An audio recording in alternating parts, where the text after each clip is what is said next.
नमस्कार, आप देख रहे हैं उत्तराखंड और मैं हूं आपके साथ जागृति खंडवार। मैं हूं आपके साथ खुशबू पांडे। तो सीधे आपको ले चलेंगे चंपावत, जहां पर मुख्यमंत्री पुष्कर सिंह धामी मल्लिकार्जुन स्कूल लोहाघाट का अनावरण समारोह में शामिल हुए। काम कोई करता है तो हमारे वो विद्यालय के शिक्षक गण करते हैं। आज मल्लिकार्जुन स्कूल जैसे शिक्षण संस्थान बच्चों के व्यक्तित्व निर्माण की दिशा में बहुत अतुलनीय योगदान दे रहे हैं। इसलिए मैं समस्त विद्यालय परिवार को साधुवाद देता हूं। भाइयों बहनों, शिक्षा व्यवस्था किसी भी समाज के लिए बहुत ही महत्वपूर्ण एक स्तंभ है, एक आधार स्तंभ है।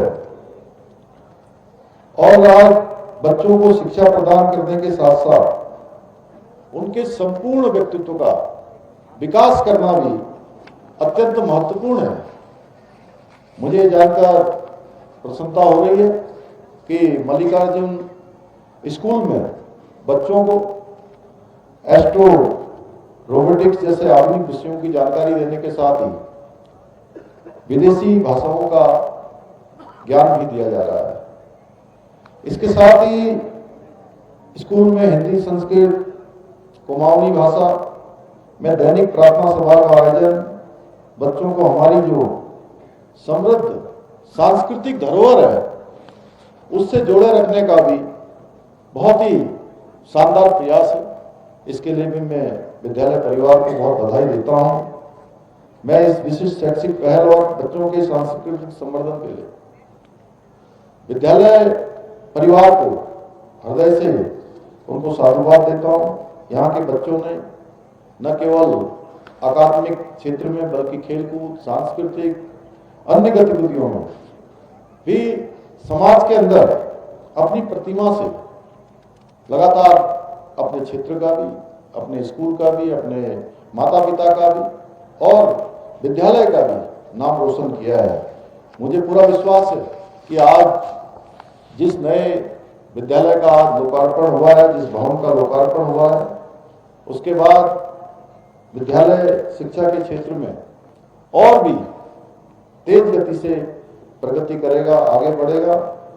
भाइयों बहनों, किसी भी देश का सामाजिक और आर्थिक विकास, उसकी जो शिक्षा व्यवस्था है उसकी किस प्रकार की क्वालिटी है, किस प्रकार की गुणवत्ता है, उस पर बहुत ही अत्यधिक निर्भर करता है।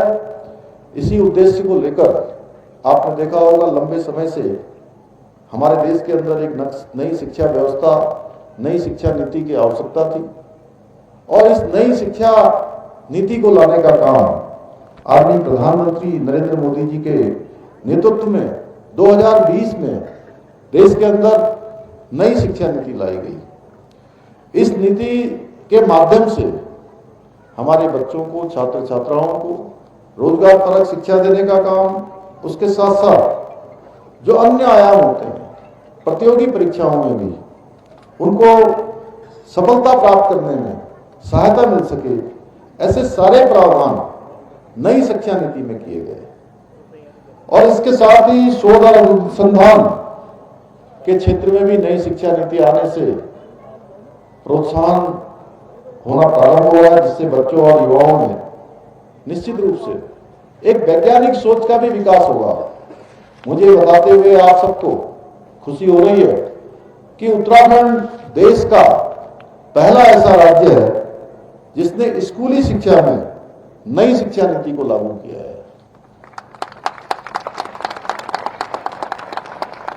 भाइयों बहनों, 11वीं शताब्दी तक हमारी प्राचीन भारतीय शिक्षा प्रणाली का जो गौरव था वो अपने चरम पर था, जब दुनिया के लोग शिक्षा व्यवस्था के बारे में नहीं जानते थे, ज्ञान विज्ञान से उतना उनका परिचय नहीं था, उस प्रकार से उन्होंने उस दिशा में काम नहीं किया था। तब भी उस समय पूरे विश्व को ज्ञान देने का काम, विज्ञान देने का काम, शिक्षा देने का काम हमारे देश के अंदर हुआ। उस समय हमारे देश के अंदर नालंदा, तक्षशिला और विक्रमशिला जैसे विश्वविद्यालय विश्व भर के विद्वानों के लिए एक और विद्यालय विश्व भर के विद्वानों और विद्यार्थियों के लिए एक केंद्र के रूप में, एक विज्ञान के केंद्र के रूप में, एक शिक्षा के केंद्र के रूप में काम करते थे। इस प्रणाली की सबसे बड़ी विशेषता थी कि इसका समग्र दृष्टिकोण जो शिक्षार्थी के मन में, शरीर में, हृदय और आत्मा के विकास में समान रूप से ध्यान देता था। यही समग्रता गुरुकुल प्रणाली की अद्वितीय और उसको प्रभावशाली बनाती। कालांतर में अगर हम थोड़ा पीछे जाएं, और चलिए खबरों में आगे बढ़ते हैं। देहरादून में खेल मंत्री रेखा आर्य ने राष्ट्रीय खेल सचिवालय में विभागीय अधिकारियों के साथ बैठक का आयोजन किया। तो जहां उन्होंने बैठक में 38वें राष्ट्रीय खेलों की तैयारियों को लेकर चर्चा की है। इस दौरान रेखा आर्य ने अधिकारियों को निर्देश देते हुए कहा है कि 30 दिसंबर तक खेलों की सारी तैयारियां पूरी होनी चाहिए। 38 नेशनल गेम को लेकर उत्तराखंड सरकार, खेल विभाग लगातार पूरी गंभीरता के साथ, पूरी प्रतिबद्धता के साथ में इसकी तैयारियों में जुटा है। निश्चित रूप से जिस प्रकार से आयोग की तरफ से एक प्रेस विज्ञप्ति आई है और आयोग की तरफ से जितने मैंडेटरी गेम्स है वो डिक्लेयर किए गए हैं, जितने डेमोस्ट्रेटिव गेम हैं वो डिक्लेयर किए गए हैं और निश्चित रूप से इन गेम्स पर विभाग के जो चिन्हित स्थान हैं उनकी तैयारियों के परिप्रेक्ष्य में कह लीजिए या संबंधित हम खेल के संदर्भ में जो हमारे खिलाड़ी हैं उनके प्रशिक्षण के संदर्भ में कह लीजिए, विभाग की ओर से लगातार बजटीय व्यवस्था कर लीजिए, सबके लिए हमारी तैयारियां भरपूर चल रही हैं।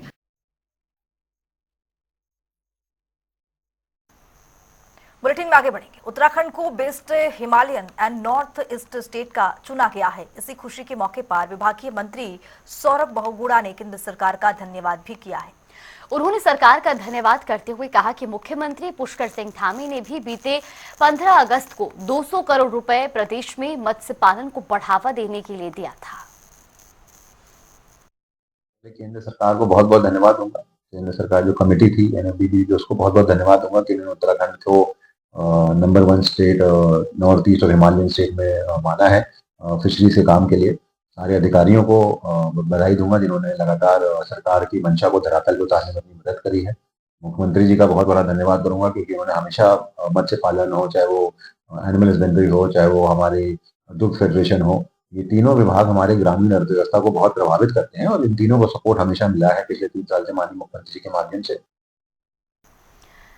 तो वही उत्तराखंड की धामी सरकार ने एक बड़ा फैसला लिया है जिसमें सरकार बेहतर कर आयदायगी के जरिए राज्य के विकास में भागीदारी करने वाले 160 व्यापारियों को सम्मानित करेगी।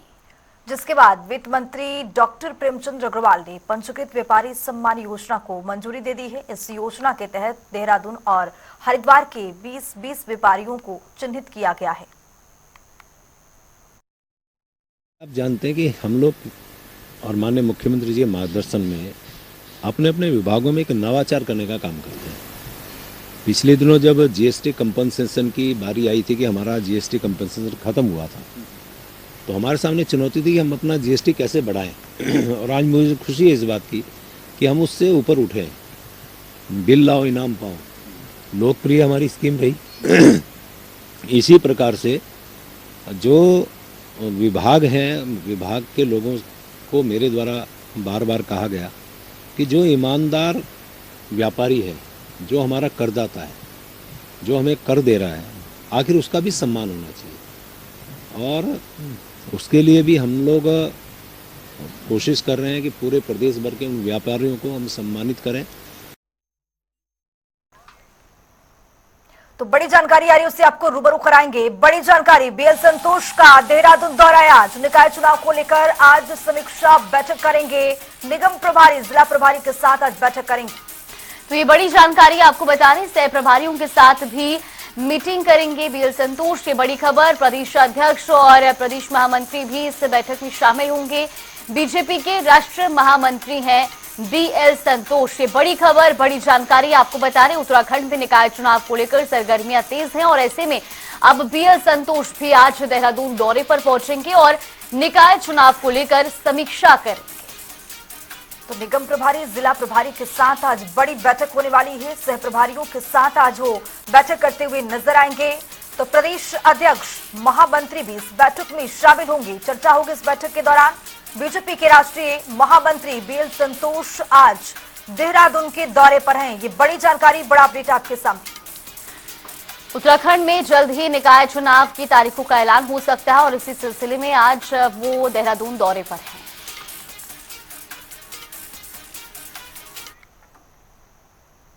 तो चलिए बुलेटिन में आगे बढ़ेंगे। एसपी देहात रेणु लोहानी ने विकास नगर के पछुआटुन क्षेत्र का दौरा किया है, जहां एसपी देहात चौकियों का जायजा लेते हुए नजर आए और इस दौरान उन्होंने जानकारी देते हुए बताया कि सबसे पहले नशे की रोकथाम पर काम किया जाएगा और इसके अलावा पुलिस अलग अलग जगहों पर गश्त भी करेगी। तो साथ ही यातायात के नियमों का उल्लंघन करने वालों के खिलाफ कड़ा एक्शन भी लिया जाएगा। क्षेत्र का भ्रमण किया है, तो सभी थाना क्षेत्र में और चौकी क्षेत्र में सारे भ्रमण मैंने किए हैं।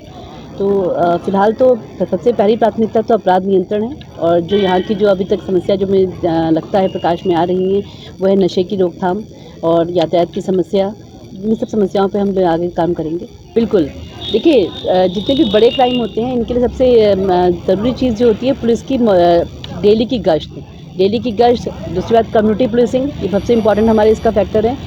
इसके अलावा जो बार बार क्षेत्रों में जाकर उनकी समस्याओं को जानना, उसकी भौगोलिक परिस्थितियाँ के बारे में जानना, यदि पुलिस लगातार ये करती रहेगी तो इसमें कुछ ना कुछ कमी गिरावट आएगी ही। तो इसके प्रति हम लोग जागरूक करेंगे अपनी फोर्स को। और इसी बीच रुक करेंगे बड़ी खबर की ओर। बड़ी खबर, बड़ी जानकारी आपको बता दें इस वक्त की ये बड़ी खबर बीएल संतोष का देहरादून दौरा। ये बड़ी जानकारी आपको बता रहे हैं। निकाय चुनाव को लेकर समीक्षा करेंगे बीएल संतोष। दरअसल वो निकाय चुनाव के मद्देनजर आज निगम प्रभारी और जिला प्रभारियों के साथ बैठक करेंगे, साथ ही सह प्रभारियों के साथ भी मीटिंग करेंगे। तो प्रदेश अध्यक्ष महामंत्री भी इस बैठक में शामिल होंगे। बीजेपी के राष्ट्रीय महामंत्री बीएल संतोष आज समीक्षा बैठक करने वाले हैं। देहरादून के दौरे पर हैं। निकाय चुनाव को लेकर समीक्षा बैठक की जाएगी।